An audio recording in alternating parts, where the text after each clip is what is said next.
Pause. Ayaw na diyan. Ini ko lang. Pause lang. Pause lang. Ayun guys. Ito natin ang bagong gas filter o fuel filter.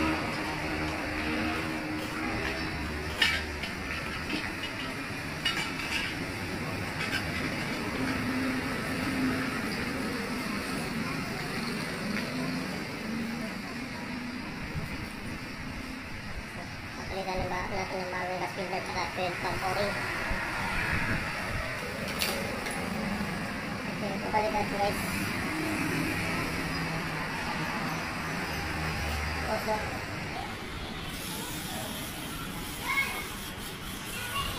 okay, pause. Okay guys, papalit natin ng fuel pump o-ring. So, tips para sa lahat. Every time na magpapalit kayo ng gas filter or fuel filter, kailangan natin palitan ng bagong fuel pump o-ring. So, nai-expand ko yun guys. Nai-expand na po. Hindi natin pwedeng ibalik pa. So, pause. Ayan guys, ito yung gas filter. So, tips para sa lahat. Kailangan natin magpalit ng gas filter tuwing isang taon at 12,000 kilometers. 10,000 to 12,000 kilometers. So, palitan tayo ng gas filter. So, huwag kaligtaan ito guys. Palitan din natin ng bago. Ayan. O-ring maliit. Ito yung tamang pagkakabit guys. Ayan. Pause. So, ayan guys. Ang tamang pagkakabit ng ating fuel pump o-ring para iwas leaking. Grasa. Lagyan natin ng kaunting oil.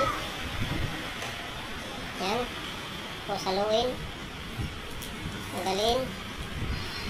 Lagyan ng grasa ang ating o-ring para smooth mamaya. Tsaka yung kanyang tangke. Ayan. Ayan guys. Para iwas leaking tayo guys.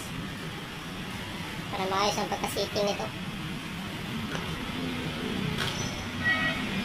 At lagay dito sa pump. Ingat! Ayan. Tsaka dahan-dahan natin ibalik sa tangke guys. Ito, watch and learn ng kamoto.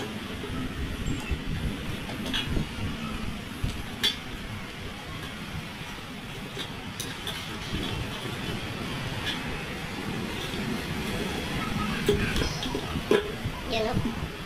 Tapos balik natin ang mga nut. Tapos lang yun po. Tapos lang yun. Yun, balik na natin ang nut.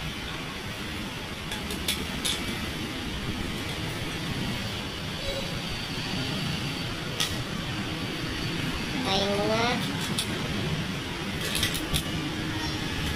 Tapos lang.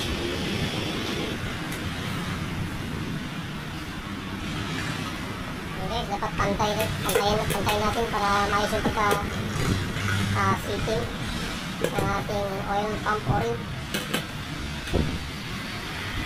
Ayan.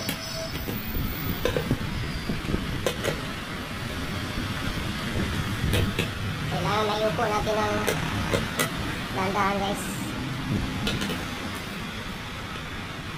Yun, no? Yun.